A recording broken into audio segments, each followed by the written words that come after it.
좋은 아침입니다. 마태복음 1장 19절에서 31절 말씀 보도록 하겠습니다. 19절 유대인들이 예루살렘에서 제사장들과 레위인들을 요한에게 보내어 내가 누구냐 물을 때 요한의 증언이 이러하니라.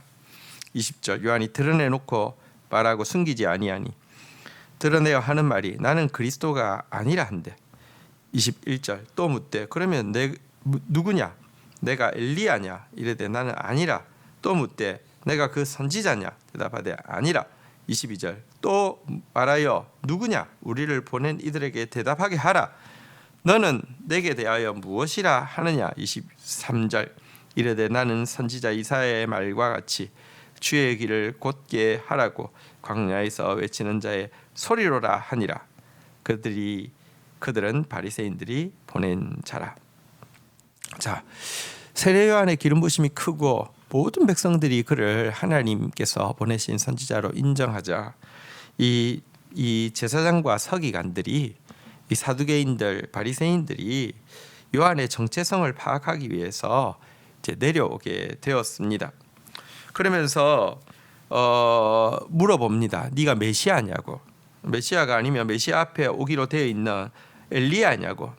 아니면 유대인이 믿는 어떤 그 여러 예언자 중에서 바로 그 예언자 위대한 예언자의 부활이냐고 이렇게 물어보았습니다. 그런데 이 같은 질문에 대해서 세례 요한은 조금도 지체함 없이 모두 아니라고 명확히 밝히고 있습니다. 그러자 이 바리새인들은 그렇다면 너는 너는 너 자신을 누구라고 하느냐라고 질문을 했습니다. 자기를 보낸 이에게 줄 답을 명확히 달라고 했습니다. 자, 그러자 그는 이사야의 예언을 인용하여서 말합니다. 나는 다만 메시아 왕의 오실 길을 예비하라고 광야에서 외치는 소리일 뿐이다라고 이야기를 하고 있습니다. 여러분, 위대한 일을 하는 데 있지 않고요. 자신이 누구이며 자신의 사명이 무엇인지를 정확하게 깨닫고 여기에 대해서 어떤 것도 가감하지 않는 단호한 자세를 취하는 것에서 위대함이 시작되어집니다. 이것이 세례 요한의 위대함입니다. 나는 그저 외치다가 사라지는 소리에 지나지 않는다. 그리고 내가 외치는 메시지는 왕이 가까이 오신다. 메시아가 가까이 오신다. 너희는 주의 길을 곧게 하라. 평탄하게 하라는 음성입니다. 이렇게 답을 했습니다. 25절입니다. 또 물어 이르되 내가 만일 그리스도도 아니요 엘리야도 아니요 그 선지자도 아닐진데 어찌하여 세례를 베푸느냐. 26절 요한이 대답하되 나는 물로 세례를 베풀거니와 너희 가운데 너희가 알지 못하는 한 사람이 섰으니. 27절 곧 내 뒤에 오시는 그이라. 나는 그의 신발끈을 풀기도 감당하지 못하겠노라 하더라.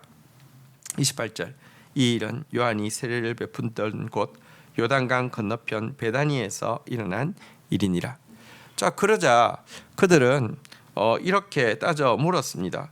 그렇다면 너 같은 자가, 자격도 없는 자가 어떤 자격으로 세례를 베푸느냐라고 이제 묻게 되었습니다. 여기에 대해서 그는 무엇이라고 대답했습니까? 나는 사실 내가 그분의 종이라고 불리우기에 또 과분할 정도의 내 뒤에 오시는 분을 예비하는 자이기 때문에 물로 세례를 베푸는 것이다 라고 하면서 자격이 자기에게 있는 것이 아니라 자기가 소개하고 있는 분, 자기 뒤에 오시는 분의 자격으로 말미암아 세례를 베푼다라고 이야기를 하고 있습니다.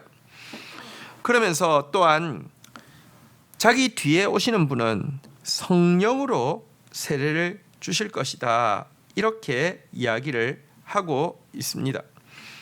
여러분 보십시오. 그는 자기가 어떤 주인공이라고 생각하지 않았고 자기가 자격이 있어서 어떤 일을 한다라고도 생각하지 않았습니다. 그럼에도 불구하고 담대하게 이 일을 감당할 수 있었던 것은 자기 뒤에 오시는 분이 얼마나 위대한지를 알았고 자기 뒤에 오시는 분이 얼마나 자격을 갖추신 분인 줄 알았기 때문에 이 일을 한다라고 대답을 하고 있는 것입니다. 여러분, 자기 안에서가 아니라 예수님 안에서 자신의 사명과 자신의 존재의 가치를 찾는 자가 세례 요한인데요. 신자의 참된 자존감은 예수님으로부터 말미암는 것입니다. 예수님의 말씀으로부터 말미암는 것이고요. 예수님과의 관계에서부터 결정되어지는 것입니다. 그래서 사실 성경에서 세례 요한을 여인이 낳은 자 중에서 가장 큰 자라고 이야기하는데 가장 큰 업적을 이루어서 그렇습니까? 그렇지 않습니다. 가장 하나님이 쓰신 사람 중에서 혈통이 제일 좋아서 그렇습니까? 그것도 아닙니다. 업적도 아니고 무슨 자격도 아닙니다. 왜 여인이 낳은 자 중에서 가장 큰 자라고 이야기합니까? 메시아에 가장 가까이 있었던 사람이기 때문에 가장 큰 자라고 이야기합니다. 우리의 자존감은 주님과의 거리에 있다는 사실을 꼭 기억해야 합니다. 29절입니다. 이튿날 요한이 예수께서 자기에게로 나아오심을 보고 이르되 보라, 세상 죄를 지고 가는 하나님의 어린 양이로다. 30절. 내가 전에 말하기를 내 뒤에 오시는 사람이 있는데 나보다 앞선 것은 그가 나보다 먼저 계심이라 한 것이 이 사람을 가리킴이라. 31절. 나도 그를 알지 못하였으나 내가 와서 물로 세례를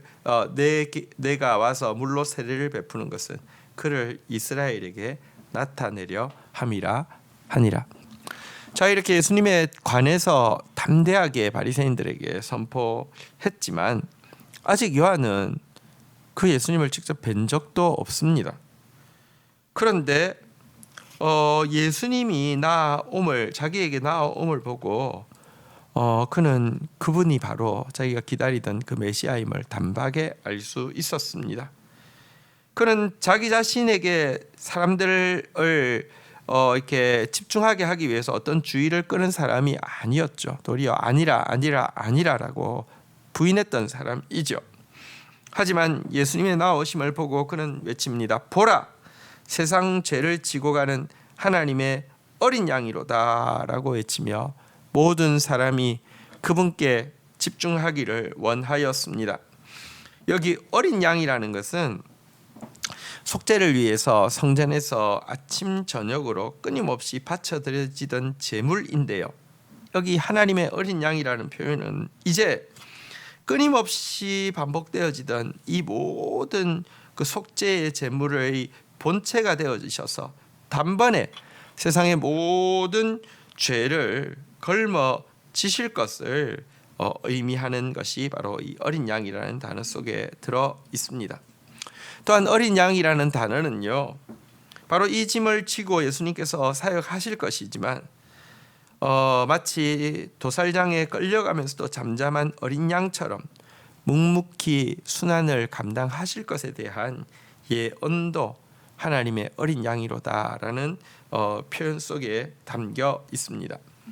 하지만 어쨌거나 지금까지의 내용은 속죄 제물이 되시되 정말 순종하는 마음으로 묵묵히 감당하는 메시아의 이미지만 있다고 하면, 여러분, 이 어린 양에게는 또 하나의 이미지가 있는데요. 그것은 위대한 정복자를 상징하는 이미지입니다. 실제 요한계시록에 보면 어린 양이라는 단어는 반드시 죄를 정복하고 승리하는 승리자의 이미지와 연결되어져 있음을 보게 됩니다. 그래서 29절에 세상 죄를 지고 가는 하나님의 어린 양이라고 그랬는데, 여기 진다는 말은 사실 원어의 뉘앙스를 좀 더 정확히 살리면 제거한다는 뜻입니다. 세상의 모든 죄를 제거해 버리신다. 이것은 이제 승리자의 모습이시죠. 어쨌든 그는 이 어린 양에게 집중하라고 백성들을 환기시키고 있습니다. 우리는 바로 그 어린 양, 우리의 대속주가 되시고 인내로서 십자가를 지신 주님, 그러나 그것으로 우리의 모든 죄를 제거하신 승리자이신 어린 양 예수 그리스도를 따르는 존재들입니다. 주신 말씀 붙잡고 기도하며 나가도록 하겠습니다. 주님, 세례요한은 자기의 정체성을 또 자기의 가치를 자기 자신에게서 찾지 않고 자기 뒤에 오시는 예수 그리스도와의 관계에서, 예수 그리스도의 신분에서, 예수 그리스도께서 맡기신 사명에서 찾는 자임을 보게 됩니다. 우리의 참된 자존감은 예수 그리스도와의 거리에 있으며 예수 그리스도께서 맡겨주신 사명에 있으며 예수님과의 관계에 있다는 사실을 끊임없이 기억하고 정말 주님 안에서 자기를 발견하며 주님으로 말미암아 담대한 자 되어질 수 있도록 은혜를 더하여 주시옵소서. 예수 그리스도 하나님의 어린 양을 찬양합니다. 우리 모든 사람의 죄의 값을 걸머지신 주님을 찬양합니다. 묵묵히 도살장에 끌려가면서도 입을 열지 아니하고 우리의 이름을 불지 아니하고 우리의 모든 대가를 기꺼이 감당하신 주님을 찬양합니다. 뿐만 아니라 승리의 어린 양 되셔서 세상의 모든 죄를 제거하시고 이 땅 가운데 기필코 하나님 나라를 이루실 승리자이신 예수 그리스도 찬양합니다. 그 예수 그리스도 쫓아가는 저희들이 되게 인도하여 주옵소서. 예수 그리스도의 이름으로 기도 올립니다. 아멘.